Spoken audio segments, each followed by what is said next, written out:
The Caltharian nursery became quiet as Marcus Chun entered through the sturdy airlock, the sound of his heavy boots resonating on the shimmering floor. 27 young Caltharians, each no larger than a house cat, yet fated to evolve into apex predators. Creatures with the power to rip apart the hulls of starships gathered closely in the middle of the expansive room.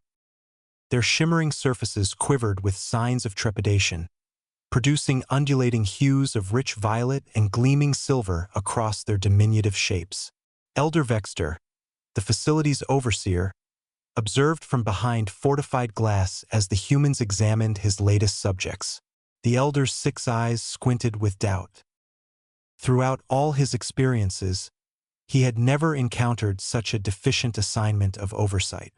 Humans were delicate, sensitive beings, tender-skinned mammals who struggled to maintain their own body temperature effectively. What measures can be taken to shield the young of Calthar from the relentless void hunters that have been haunting the outer colonies? Your qualifications are quite peculiar, Vexter remarked during the briefing, his tone laced with a subtle hint of skepticism. Lacking any military experience or combat enhancements, you are simply an educator from the terrestrial learning framework. Marcus had merely nodded, his composed demeanor remaining steady. Indeed, it's focused on foundational education, with an emphasis on behavioral growth and managing crises. As the individual knelt among the trembling cubs, Vexter pondered whether the selection committee had committed a grave mistake.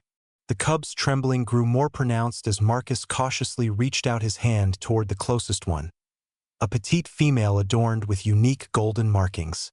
In their natural habitat, mature Caltharians possessed an uncanny ability to detect fear and vulnerability from great distances, employing this skill to pursue their prey with relentless precision. Their youth exhibited a similar awareness, and at this moment, they sensed nothing but true tranquility emanating from the peculiar, pink-skinned being in front of them. "Hey there," Marcus whispered, his voice devoid of the sharp edges that typically characterized Caltharian exchanges. "I understand that you're feeling afraid, and that's perfectly fine. Feeling fear indicates a keen awareness of potential threats." The golden-marked cub tilted her head, a wave of bewilderment flowing over her scales. Mature voices consistently conveyed directives, displays of authority, or signals of ownership. The sound felt unique, comforting, secure. In the days that followed, Vexter watched, increasingly perplexed, as an extraordinary event unfolded in the nursery. The young ones, previously frozen in a state of shock since the last encounter with the Void Hunter, started to show signs of awareness in the presence of the human. Marcus refrained from asserting control or creating a hierarchy among them, contrary to what Caltharian tradition prescribed. Instead, he settled among them, conversed in those peculiar, gentle tones, and participated in unusual pursuits he referred to as games and tales. "The individual is undermining their progress," snarled Security Chief Ruddick during the weekly staff meeting. "A young Caltharian must cultivate strength, assertiveness, and the instincts necessary for survival. He's rendering them gentle." However, Vexter had observed something different. The young ones were feasting once more. Their scales had regained their lively, radiant hues. And most notably, they had started to place their trust not only in Marcus but also in one another, establishing collaborative connections that were usually unattainable until complete development. The examination arrived on the 12th day, empty.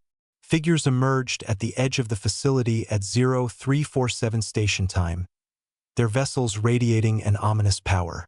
These beings were created purely for the purpose of devouring youthful sentient existence, attracted to the unique neural signatures of growing intellects.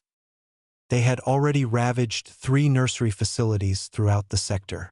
Sirens blared through the hallways as the initial group of pursuers slipped past the outer defenses.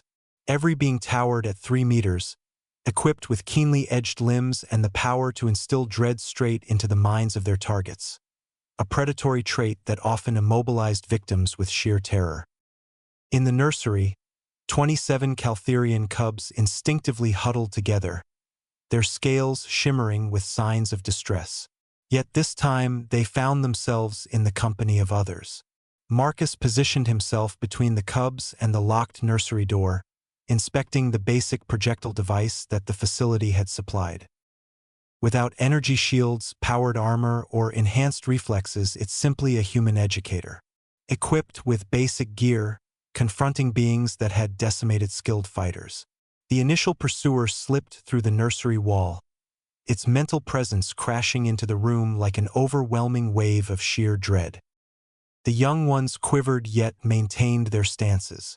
They had acquired knowledge from their human protector that no Caltherian schooling had ever imparted to them. At times, the most courageous act is to unite in the face of fear. Marcus experienced the overwhelming wave of fear enveloping him. Images of demise, powerlessness, and hopelessness crafted to inhibit advanced cognitive processes. Yet, the human intellect, shaped over countless ages of confronting insurmountable challenges, had cultivated its own safeguards. While other beings were gripped by overwhelming fear, Marcus was consumed by a fierce sense of guardianship. The hunter's astonishment endured precisely 2.3 seconds, ample time for Marcus to place 7 rounds squarely into its torso. As it fell apart, 2 additional hunters appeared behind it. The events that transpired became a tale of great renown across the Caltherian lands. The individual did not engage in battle like a fighter or a hunter. He battled with a ferocity that suggested a primal instinct, akin to a guardian shielding their young. Each action was meticulously planned for optimal effectiveness, every strike executed with exacting accuracy. As his supplies dwindled, he cleverly manipulated his surroundings, breaking apart crystal structures to form protective walls, activating emergency bulkheads to ensnare solitary hunters, and even employing himself as bait to draw creatures into lethal areas. However, the most astonishing moment occurred when the biggest predator crossed the inner boundary. As it approached the cubs, emanating a fear so profound that even Marcus faltered, an extraordinary event unfolded. The golden-marked cub, the very one who had initially approached Marcus, advanced with purpose. Her scales no longer displayed signs of fear. Instead, they revealed something that had never been recorded in Caltherian juveniles, a sense of protective resolve. One by one, her siblings gathered around her, creating a protective barrier in front of them. Guardian, the hunter halted, perplexed. Young prey was meant to flee or remain still, not gather and hold their ground. In that fleeting pause, Marcus delivered the decisive blow. When the security teams finally entered the nursery, they discovered Marcus propped against the wall, bleeding from several wounds, yet still very much alive. The 27 cubs formed a protective circle around him, their scales reflecting a deep blue-green hue that spoke of unwavering loyalty. Elder Vexter gazed at the unfolding scene with awe. In just 12 days, one individual achieved what generations of Caltherian tradition had failed to accomplish. He had imparted to the youth that genuine power was not derived from control or hostility, but from the readiness to safeguard those unable to defend themselves.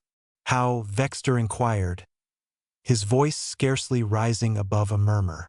Marcus lifted his gaze, fatigue etched across his human visage, yet his eyes retained a serene clarity. I regarded them as they truly were, young ones who required a sense of security before they could grow resilient. At times, the most impactful gift you can offer another isn't skill development or armaments. At times, it's merely about demonstrating that there's someone willing to interpose themselves between them and the shadows. The young ones nestled nearer to their protector, their soft rumbling producing a soothing melody that enveloped the space in a comforting glow. And Elder Vexter finally grasped the reason behind how the galaxy's most tranquil species had unexpectedly transformed into its most powerful guardians. Humans didn't merely protect with might or expertise. They protected with affection.